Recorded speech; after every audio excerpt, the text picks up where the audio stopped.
Sonic Super Special Issue 3, as it turns out, is just a collection of the very early Archie Sonic comics. I think the same one that was in Sonic Mega Collection. It seems really pointless to reprint those stories, and I don't see why it needed to exist, let alone be issue 3 instead of its own separate thing. The real next story is in issue 4, which is confusingly named The Return of the King. Didn't we already have the King around? Also, these comics are technically called Super... I just said it now. These comics are technically called Sonic Super Specials, but that doesn't exactly roll off the tongue well, so... It starts out with the people of Mototropolis looking at a royal skyship heading towards the castle of Acorn. Never heard the term skyship before, because it does sound more benevolent than airship. The skyship has the heroes come out of it.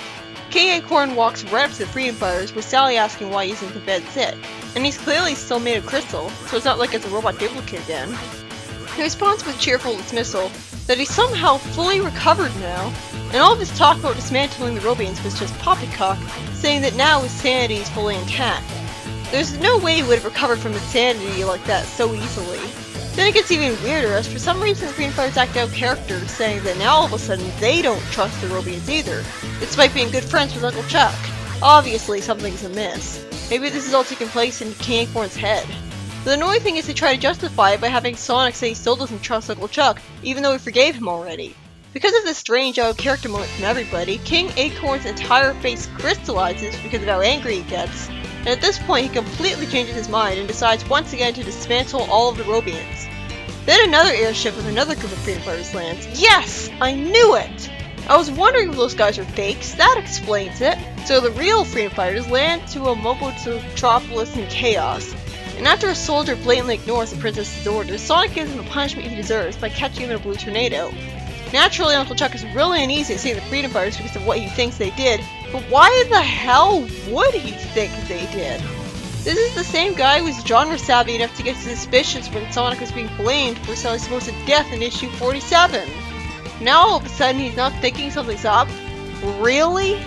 Sonic almost snaps at a soldier when he thinks that he killed Uncle Chuck, and tries to use the Sword of Acorn to give him the punishment he deserves, only not doing so because his parents and Sally nag him out of it.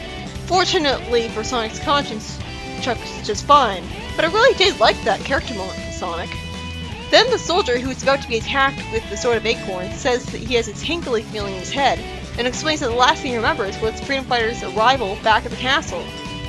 So the soldiers were brainwashed? Is that why they uncharacteristically ignored Sally? Sally then says that no matter how much the Mobians distrust the Robians, there's no way they destroy half the city just to hurt them. You're pretty idealistic, aren't you? She then points out the obvious, that the spell of the soldier had been undone by the Sword of Acorns, without Sonic even telling the sword to do that. That was awful nice of it.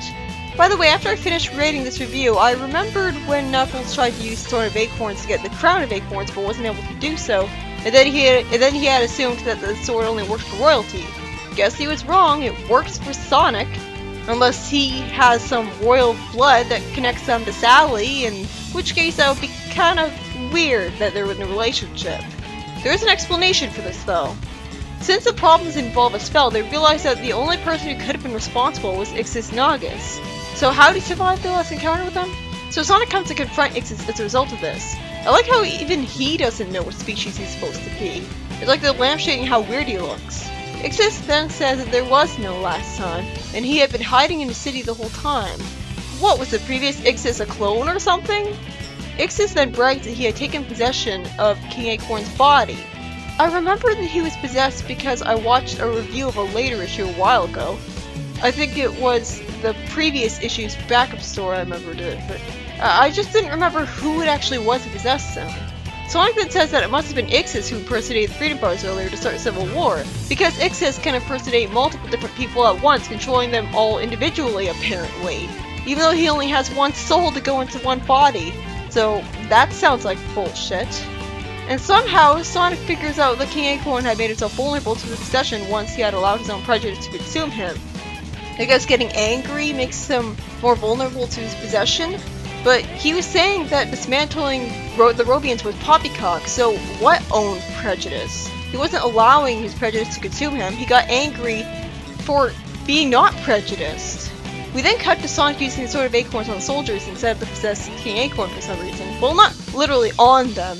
That would be kind of gruesome. More like he just holds it in front of them to cast a spell. Ixis jumps off the cliff, saying that he'll just possess a new body while leaving the king to die, but somehow the king is perfectly fine just because Sonic grabbed his leg, not even trying to slow his descent in the process. Reminds me of Sonic Advance 2's ending. Considering he's still in crystal form, I find this perfectly believable because the crystal is probably really tough and indestructible, keeping him from getting killed. The king then explains that the Sword of Acorn saved him in Sonic from permanent death. Oh, that's why they're both fine. That's even better, since it also explains why Sonic was okay. But then he says that he fears the price he has to pay is permanent crystallization. How do you know that? Why would you assume that? Is there a limit to how many spells you're allowed to use with the sword? He should just be able to find it again. And I still don't know why he's not sick anymore despite still being crystallized. Meanwhile, the Sword of Acorns is stuck in a stone, and King Acorn is brought back to normal as he pulls it out. This was way more satisfying than Sally just holding it in front of him. He honestly looks pretty cool. And on his head, once again, is the real crown of acorns, back from the Hall of Limbo, a place that was actually in his own mind all along. I was expecting another long journey just to get the crown, but considering how much work had to be done just to get the sword, to the point where I'm sure some fans were exhausted with it, I'm okay with the crown being found so damn easily. Especially since it makes more sense that it be hidden so close by than being hidden in a place that's really tedious to get to every time the king would want it. Also, the Hall of Limbo being in the King's Aura is probably why Knuckles wasn't able to use the Sword of Acorns to get the crown right away. Then we have a backup story, which is nothing but recap over Bunny and Antoine's escape from Down Under, making it totally pointless, and makes me wonder why they took this long to tell everyone about their escape. Well, at least it's finally shown in more detail how Bunny and Antoine escaped from the cell. It was nothing but confusing plot holes in issue 15. Well, it's kind of an exaggeration. Basically, Bunny managed to bend her organic arm so that she would get it out from under the chain, keeping her against the wall. And after she says she doesn't have any sharp tools to get the chains off Antoine, it's the Australian girl who frees them all by using her own claws. Okay, so why the hell wasn't this in the original Prison Break story to begin with? Especially insulting, since most of this is just a recap retelling the same story, with the same dialogue and everything. The most glaring thing is when we get the exact same scenes from the original story, but the dialogue is pointlessly changed. Even though I highly doubt that when Bunny and Antoine at the current time are recounting the story, that they would literally be trying to recite word for word what they think they were saying back then, and thus changing the dialogue through paraphrasing it, because that would just drag the story out in the universe. After we see Bunny and Antoine once again seeing the message with Eggman bragging about his ultimate weapon, Bunny wonders if she can get a reading on other power sources inside the ship using some buttons. And after they think they see an ordinary combat commander of a ship, it's revealed on further inspection that he had a Chaos Emerald power him that they could use. Also, I know it's like a trademark of French stereotypes, and Antoine in particular, to say sacre bleu, but that's actually not said by French people anymore. It's only really said in jest. It's too old-fashioned, really. Okay, finally, some more new stuff. After the Airbus lands with Bunny and Antoine stowing away in it, Antoine taunts a combot getting it to follow him, allowing Bunny to destroy it. Oh, it wasn't a Chaos Emerald, which it had looked like, it was actually the bomb powering it, which Crocbot had planned to get sent to Robotnik's war rooms so that he could destroy it.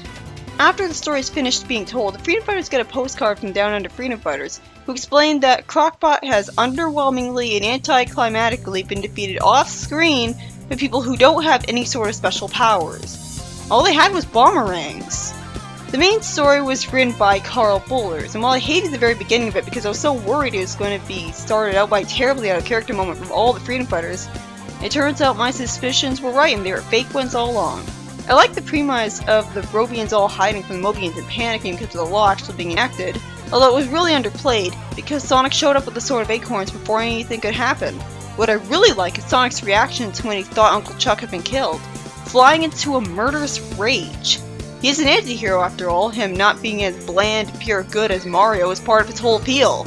I find it really fascinating that basically proving that Scourge is right about one bad day, potentially making Sonic become a lot more ruthless, because the only reason he didn't end up killing a soldier who thought he was just doing his job was because Sally and his parents acted like the morality chain to control him.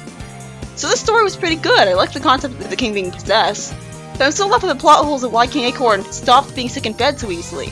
My Uncle Chuck would ever, for even a minute, believe that it was the real freedom fighters responsible for the order against the Robians. Okay, Robotnik's gone, Snively's in jail, so no robot duplicates, and Moggle's been imprisoned.